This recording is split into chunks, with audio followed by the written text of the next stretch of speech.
বাপের বাড়ির গলাটা আর কোনোদিনই শ্বশুর বাড়িতে ফেরে না গো। যাকে দেখা করে গেলাম, এবার ফিরতে হবে আমায়। আজ আর বেশি সময় নেই। কেন, তোমার বরের অফিস থেকে ফেরার সময় হয়ে গেছে বুঝি? হ্যাঁ গো, ওই অফিস থেকে বাড়িতে ফিরে এসে যদি আমাকে না দেখতে পায় তাহলে খুব অশান্তি করে। অশান্তি করে মানে? ওই মানে রাগ করে, খায় না, মুখ ঘুরিয়ে থাকে, আমার সাথে কথা বলে না। ও মানে আমার সঙ্গে লক্ষণে কিছু মিল আছে বোধহয়, তাই না? যেমন? ভুলে গেছো? আরে আমরা যখন একসাথে শরৎ ক্লাসে যেতাম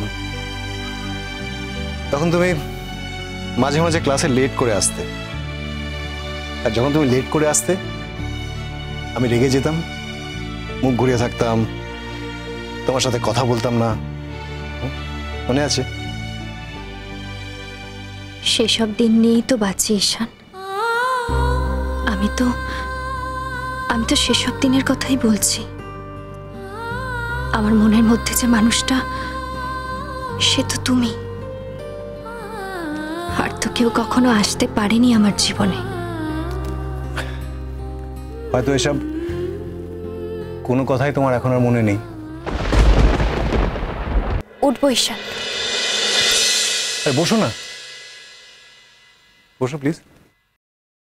আচ্ছা, মোহর কেমন আছে? কতদিন দেখিনি ওকে। ও তো এখানেই পড়াশোনা করছে। ওকে এখন আগের মতো আছে? একদম সোজা সাপটা, একদম সোজা গাছের মতো? ও কোনোদিনও বদলাবে না। ও যুদ্ধ করে বাঁচতে এসেছে, তাই যুদ্ধের আগে আত্মসমর্পণ করার মেয়ে মোহর নয়। তাই মোহরের জীবনটা অন্যরকম হবে। এখন তো মনে হচ্ছে তোমার জীবনে সুখটা বেশি। কোনো ঝামেলা নেই, কোনো স্ট্রাগল নেই, সব দায়িত্ব আরেকজন নিয়ে বসে আছে, তাই না?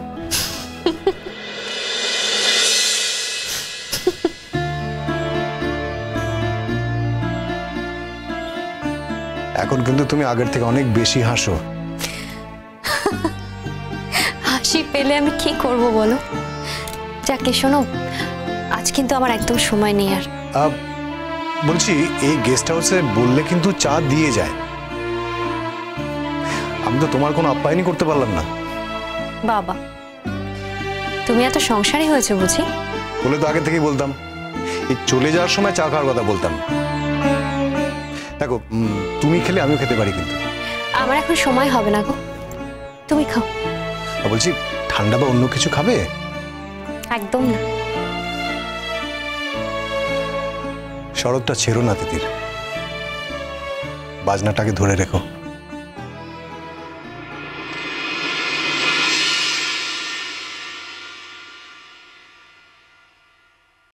দেখি, জীবনে যদি সত্যি আর কোনোদিন শরৎ বাজানোর সুযোগ পাই, জানাবো তোমাকে। আসি। আবার আসবে তো? হ্যাঁ, এখন তো তুমি প্রতি সপ্তাহে এখানে আসবে, চলে আসবো কোনোদিন। শোনো না, মোহরকে একটু বলো না, আমি ওর সাথে একটু দেখা করতে চাই। বলবো। এখন ওর পরীক্ষা চলছে, পরীক্ষা শেষ হয়ে গেলেই অনেকটা ফাঁকা থাকবে, একদিন আসতে বলবো। ওকে, ভালো থেকো তিতির। এই যে আমি এত ভালো আছি, আমার উপর তোমার রাগ হচ্ছে না? রাগ হবে কেন? আমি তো তোমাকে ভালোবাসি, আর যে যাকে ভালোবাসে সে ভালো থাকলে অন্যজন তো খুশি হওয়ার কথা। একটু হিংসেও হচ্ছে না? দেখো তিতির, আমার সব হিংসা না ওই শরৎটাকে সমর্পণ করে দিয়েছি, তাই আমার আর কোনো কিছুতে হিংসা হয় না। একটু কষ্ট অন্তত আমার জন্য তুলে রেখো ঈশান। সবটাই ওই শরৎকে দিয়ে দিও না।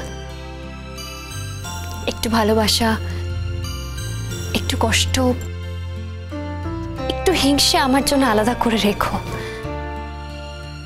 ওটুকু না থাকলে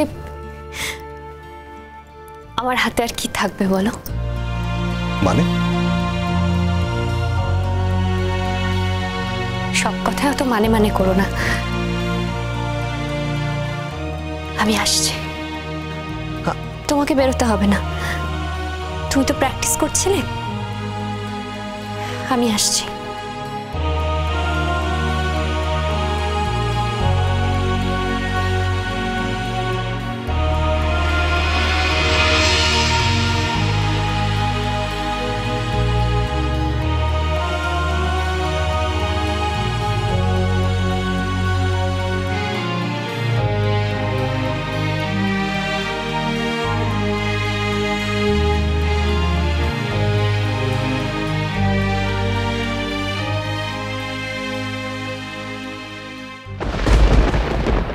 না, আমি বোঝার চেষ্টা করছি যে এসিপি স্যারকে নিয়ে শঙ্খ স্যারের প্রবলেমটা কোথায়, উনি কেন এত জেলাস ফিল করেন, আমি না সেটাই বুঝতে পারি না।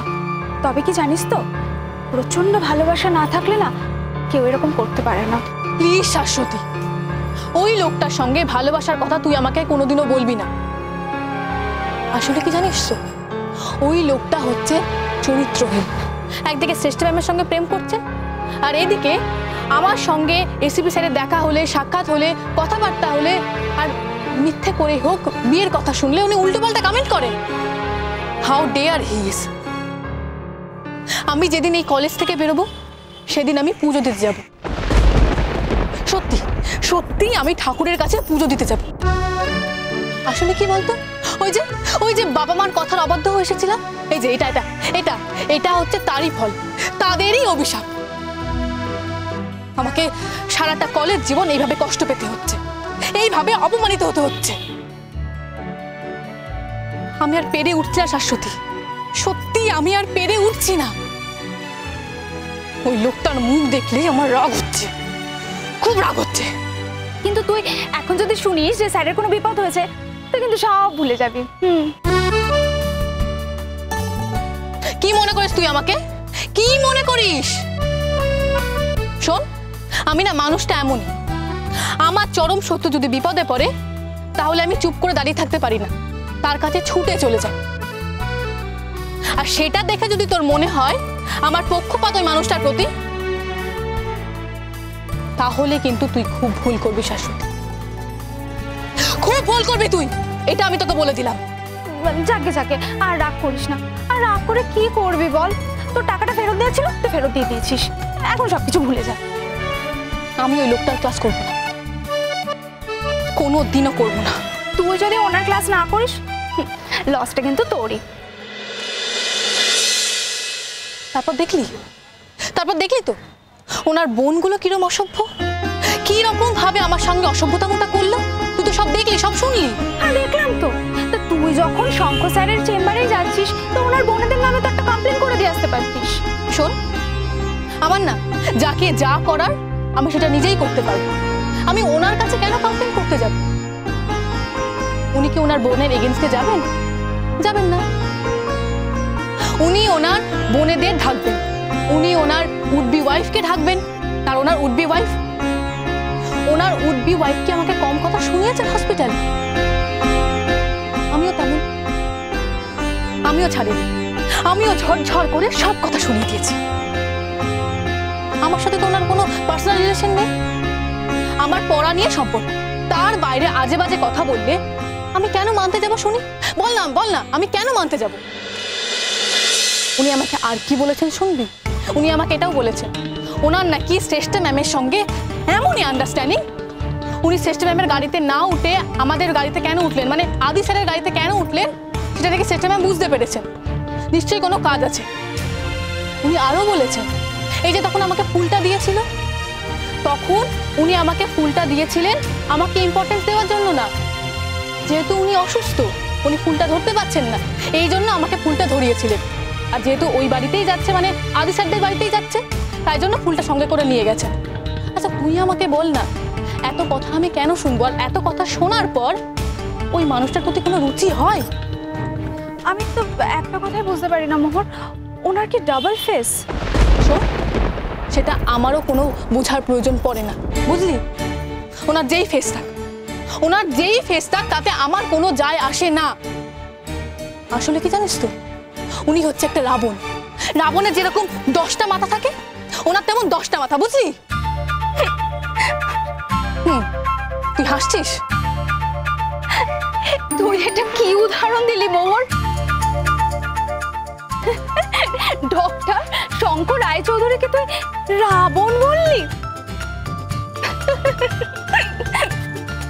বলেছি, তাও তো রাবণ ভালো কথা রে। উনি হচ্ছেন অসুর। উনি হচ্ছেন অসুর, বুঝলি? অসুর। ওনার মতো একজন অসভ্য, ওনার মতো একজন অহংকারী দুর্বিনীত লোককে আমি সারা জীবনে কখনো দেখিনি। উনি হচ্ছেন বকাসুর, বুঝলি? বকাসুর।